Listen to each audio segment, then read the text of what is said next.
Howdy guys, it's Ethan. So, once again, I got caught up in normal life, and once again, I don't want to make a video that's just over time lapses. So, we're gonna compromise here. I'm gonna make sort of a little whiteboard kinda drawing out with words and pictures and stuff illustrating my ideas, and you don't have to listen to me talk without any sort of helpful visuals. And that's gonna have to work. So,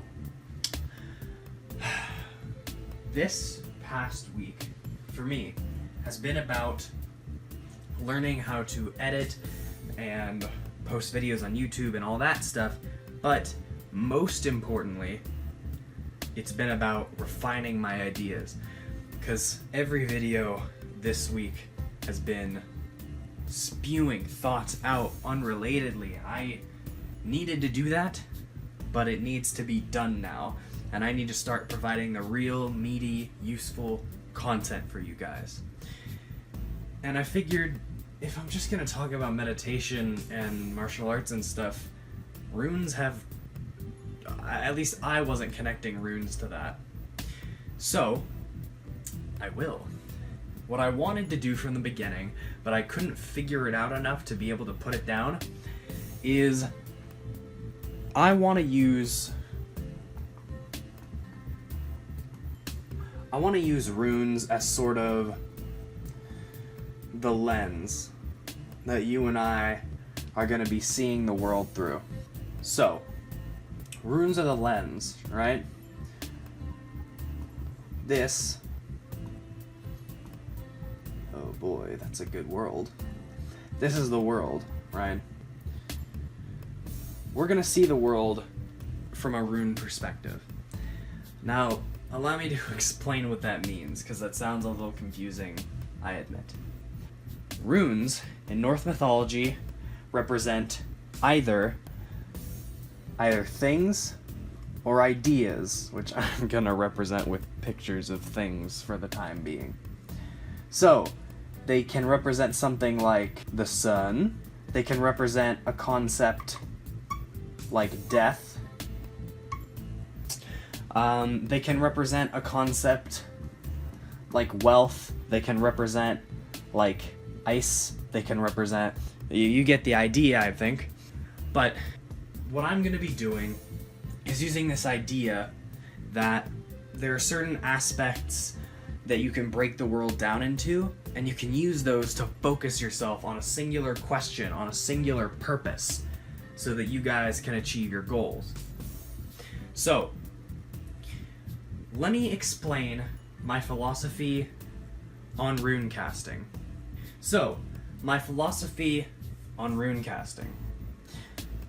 Look, I know the way this pagan kind of stuff is portrayed, but that's not important at all, actually, because rune casting is exactly as religious as you choose to perceive it to be.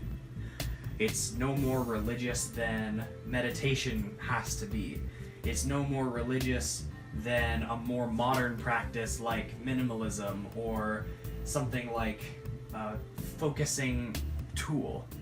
Since runes are these abstract concept ideas, when you rune cast, the idea is that as you circle and swap around the runes, you're letting your subconscious pick the runes for you rather than your conscious senses. Now, I am not a psychologist. I am not a neurobiologist. I am not an expert in any way, shape, or form on the mind. However, I know what works for me, and I know what works for others that I know. Having a tool, having a method to focus through is always beneficial. Some people have worry stones, some people have fidget things. I am using runes. Now, runes are a little bit different than fidget spinners in that they're not just a way to distract you, to distract your anxiety. Runes represent the concepts you need, or supposedly the concepts your subconscious knows you need to solve a problem. So, when you do a rune casting, for example, this is called the 5 rune layout.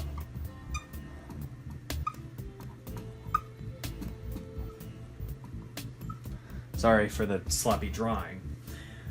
But you have 1, 2, 3, 4, 5 runes. Alright? So, you lay them out, you know, first, second, third, fourth, fifth.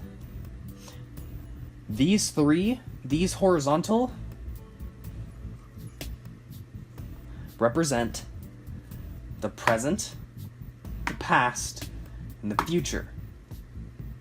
These represent aspects of the present. So, when you cast runes, your subconscious is picking out these ideas and you're laying them out.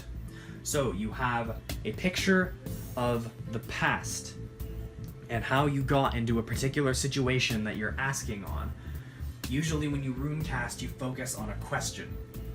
So your past, your present, the 2 aspects of the present that may help you solve your problem or at least understand where you are. And then the future, not fortune telling. This is important. Rune casting and fortune telling are not the same thing. Fortune telling is trying to predict what will happen in the future. Rune casting is just letting your subconscious express to you the path that you're currently on. It is up to you to interpret all these concepts and what you will do with them. See, from my understanding, the Nordic concept, from my understanding, the Nordic concept of fate is not like the common definition. Is not like the common definition of fate. It's not some uncontrollable, predetermined kind of thing. It is determined by your previous actions and can be changed by your current ones. The word weird comes from Nordic culture, but it isn't spelled the same way that you're used to. It's spelled W-Y-R-D, weird. It is not something strange, out of the ordinary, and unpredictable. It's simply a word to represent the concept of the farthest reaches of your actions. It's actually quite similar to the chaos theory. Something that you don't perceive to have an effect, maybe you never thought of the effect of, can actually have big consequences. And even though weird, in the Nordic sense, isn't entirely the same, it's quite a different concept, but you could see how they'd be related, right? Something strange and out of the ordinary happens, people in our times would say, that's weird. And if you notice a spiraling effect of something that happened that you may have taken part in, or that you're aware of the original cause of, and it's kind of snowballing, but in different directions, that could be classified as weird in both the ancient and the modern senses. So I can understand how they became related. Now, as weirdly religious as they were, apparently the Vikings had a relatively advanced understanding of psychology at the time.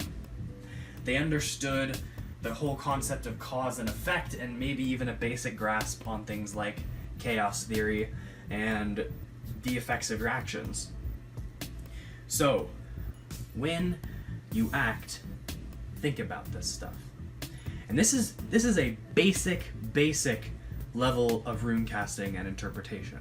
So, before I hear any comments complaining about paganism and anti-Christianity and weird Satan stuff, rune casting is primarily a tool. It is as useful or as harmful as religious or as atheistic as you make it. It is a tool for focus. It is a tool for interpreting the past, present, and future. At the most basic level, if you believe that every single rune ever cast is complete bullshit, you know what? It still helps you.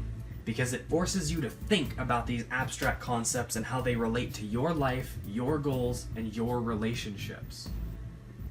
So, don't knock it till you try it, and you will see me try it. I will be involving this kind of stuff in my videos from now on as a way to view the topics that I will present to you. Alright? Good. I'm glad we had this talk.